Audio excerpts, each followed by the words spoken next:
Hello, wonderful tea people, and is it bragging? Happy February, everyone. It's now like 28 degrees and a beautiful sunny day here in the Great Rift Valley of Hualien County, Taiwan. I'm in Reishui, sort of in the home base. You can see over here, got the van, but I'm in the home base of Mountain Stream Teas, I guess you could say, and I'm at an absolutely beautiful tea garden. And hey, how's it going? Person with the same name as me. Steep Tea, how's it going? Hope you're doing well. And so what I'm going to do right now is we're going to do a quick little cultivar study, and we're also going to do an organic versus non-organic tea garden, what it looks like, and all that type of stuff. So that's what we're going to do right now, quickly. Just as we get going and talking about this stuff, you can see right now that I'm walking through this field, and one of the biggest challenges for tea producers in Taiwan, if they want to be organic, is, well, let's take a look. Conventionally farmed, hybridly farmed, regeneratively farmed. Do you see the difference? Can you see the difference between these three? Look at the color of the tea and the color of the garden and all that type of stuff. And then over here you've got this is a mixed garden as well. And then you've got pineapple and they're all side by side, right? They're all side by side. I don't know, have you guys ever seen the pineapple? I mean, I'd never seen a pineapple plant. I guess once when I was little, but this is the way the pineapple grows. All right, so there's you got the pineapple and it grows on this like spiky aloe vera looking thing. But this huge sort of thing coming out. Anyways, as a side note, because it's just kind of fun. And so you can see all these things, they're all side by side. And so you have them, we have these gardens that are just side by side. These are all small landowners, and they just have, well, as you can see, they're just all side by side. Also too, I mean, this you can see right beside me here. This is, this is like, you know, when I come out here, I love plants, right? And I used to have gardens for various reasons. I don't now, mostly because of children. But you can see this plant right here, this tree behind me. Oh, the flowers are absolutely beautiful. But what this tree is this is actually a camphor tree. So this is camphor. Now these leaves will spread out into the gardens as well. And you can get sort of a nice little scent of the camphor plants. But why don't we get started looking at these plants? Now, if anybody has any questions about any of this stuff that I'm talking about, throw them up here, or you can send me a PM about these gardens. But let's take a look. So here's the first garden. And this garden is not an organic garden in any stretch of the imagination. It is slathered in chemicals, chemical fertilizers, and all sorts of various things. And as we go through here, you can see there is a sort of a dullness to the leaves. Even the leaves that are down here, like there's just a dullness and a softness to them, right? There's a dullness and a softness to them, which is, you know, something that I always find quite fascinating. Over here, we've got this garden. Now, these are not the same cultivars. Now, I guess that matters in some sense, but generally speaking, it doesn't matter that much. These are two different cultivars. Now, they're quite similar cultivars, but this one here is a Jinchuan. This is the milk oolong cultivar. This one here, I think I'll double check on it, but I think this is actually a Qinshin cultivar. But it's probably a big leaf oolong. Anyways, they're quite similar. This one over here, this garden that we're going to go to next, the regenerative worm, I know that's a big leaf oolong. But we'll take a look at the two of them. Now, some of the things to keep in mind when I'm sourcing teas and when I'm looking at gardens. If you look through here, you can actually see there's a lot of brown, there's a lot of brownness down there, right? You can see a lot of the dirt.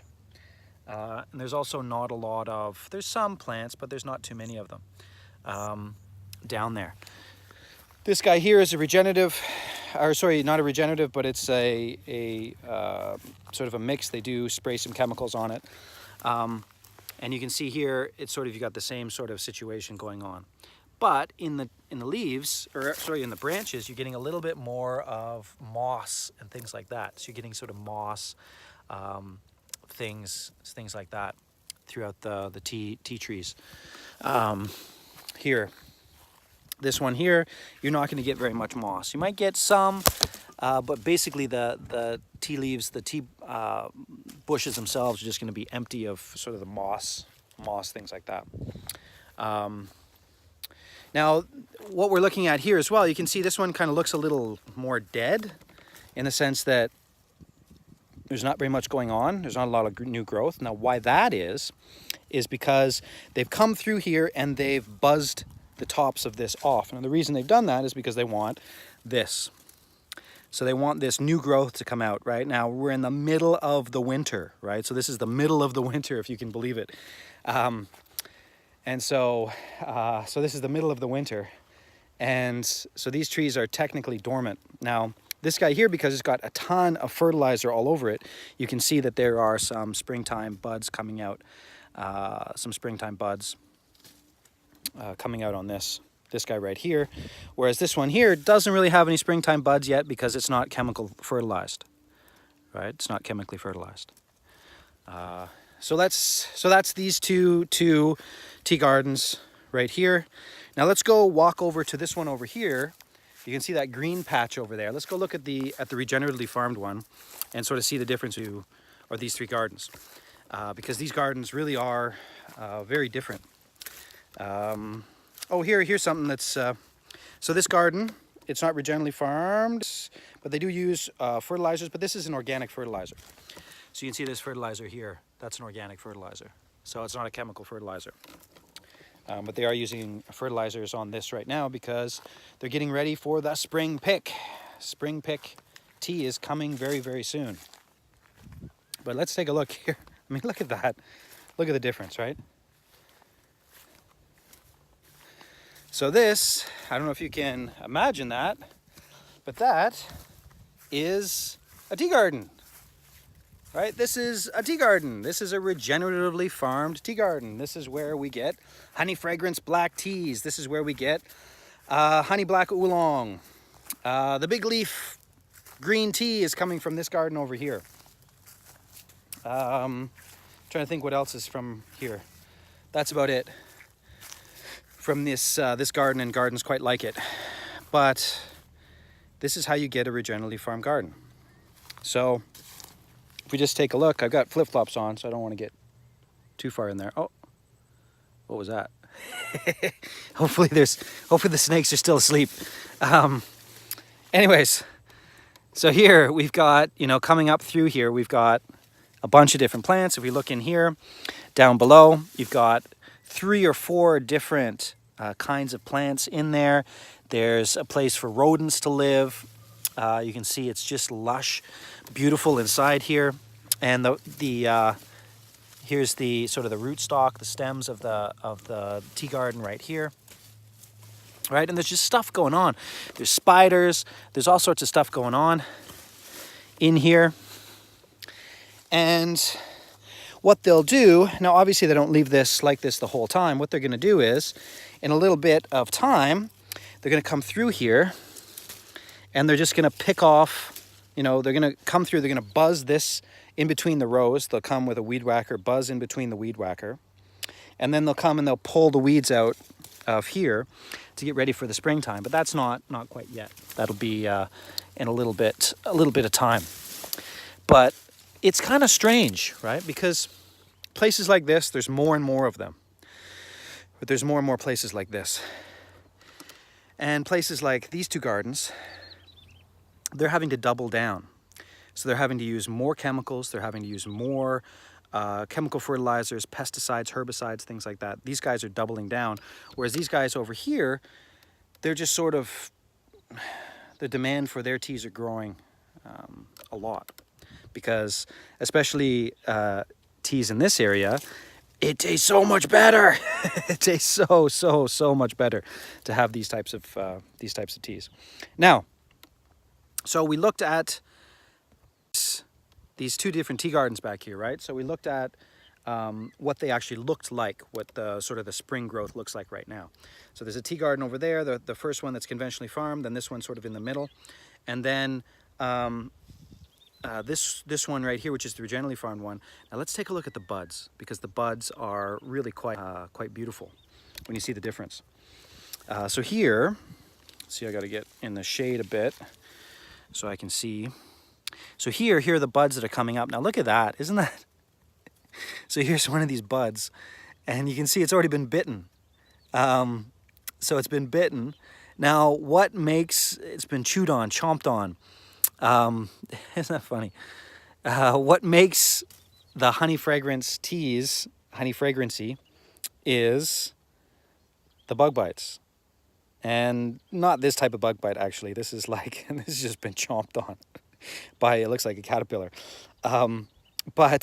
But the little bugs, anyway, so you can see something like this, when you actually pick this and you make this into a tea, it tastes so much better. It tastes so much better. And it's stronger and thicker, a more beautiful flavor. In fact, I'm going to eat it right now. Don't mind me here, but you can see here, this is the springtime buds coming up through this. Now you can see when I came in through here, right? I'll just show it to you. I'll back up a bit. Like I came in through here, and this, oh wow, that tastes so good. That tastes so good. Anyways, I came in through here and I pulled out some of the leaves, right? So I pulled out the leaves in this area. That's just where I went in. Here, this is what it looked like just a second ago. I came in, I pulled out some of the weeds. But look, what's underneath all these weeds, right? Is all of this spring growth. These plants are being forced to pump out some very high quality leaves through this. The plants themselves are you know, it's a survival of the fittest thing going on right now for sure. Oh, there's some nice bites on that one. It's a survival of the fittest thing for sure, because this is, you know, if this plant makes it, it's going to be so full of good stuff. It's going to be just a healthy, wonderful thing. Is it common to have these bites during winter? Well, again, this is winter, right? So we're only at about 300 meters above sea level.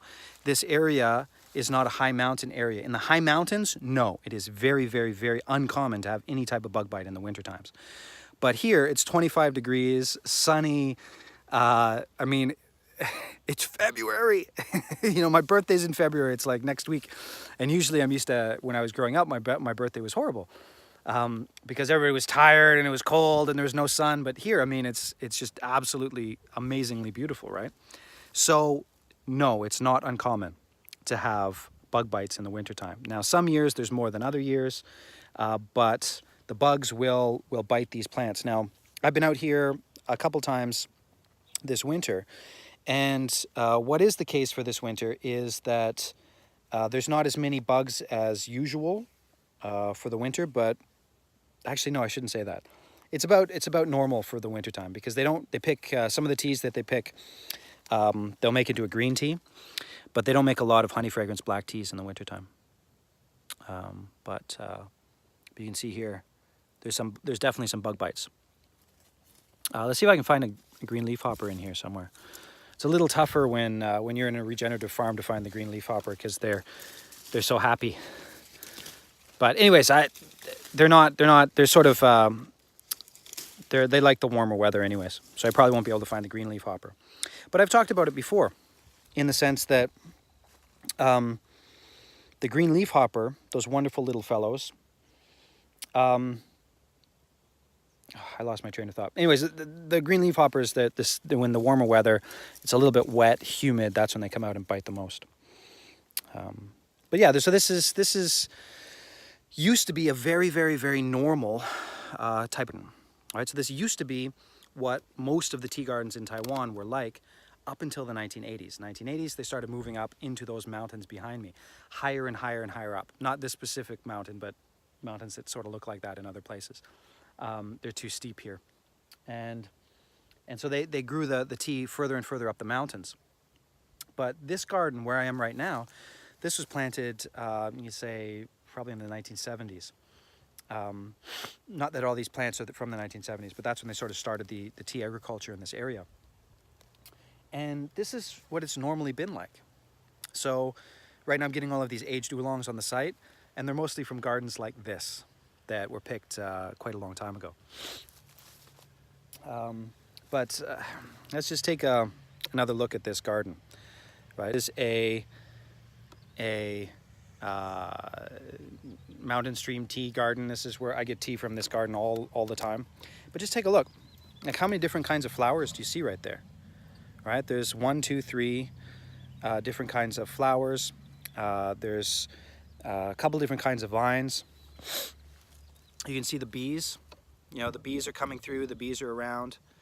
And you know, my goal, of course, with Mountain Stream Teas is to buy more tea like this, make tea like this famous, make people understand that tea like this tastes way better than tea like this, and have everything sort of become this. That really is sort of one of my goals for Mountain Stream Teas, because when you do this for long enough, when you do this skilled enough, the tea that comes from this garden is so much better than the teas that come from these gardens. So much better, so much better. But that's another reason why in many cases I don't worry too much about the organic certification of things, because, you know, this garden right here I know is an amazingly beautiful garden, but I also know that these gardens are right beside. So if they're spraying chemicals on a windy day, there might be some that gets into this garden. If that happens, well, that sucks. But, you know, I go to this garden all the time, and I go to the gardens where, you know, I buy tea all the time, and what are you gonna do, right? Hopefully in the future, these guys will sort of either change or go out of business. Well, probably the same thing, right? And then more of these teas can be grown in this regeneratively farmed way. But here, I think I'm gonna go. I gotta go see my buddy about some tea. But you can get another quick look at sort of the scenery, right? Generally speaking, tea doesn't grow in ugly places. Usually tea grows in very beautiful places. And this is no exception. But yeah, this is the beautiful camphor tree here. But yeah, I might do another live in a little bit, see if they're making tea or not. But that's just a quick introduction of what I'm doing today. If anybody has any questions, let me know. As always, thanks for watching. I hope there's some good tea in your future, and see you next time.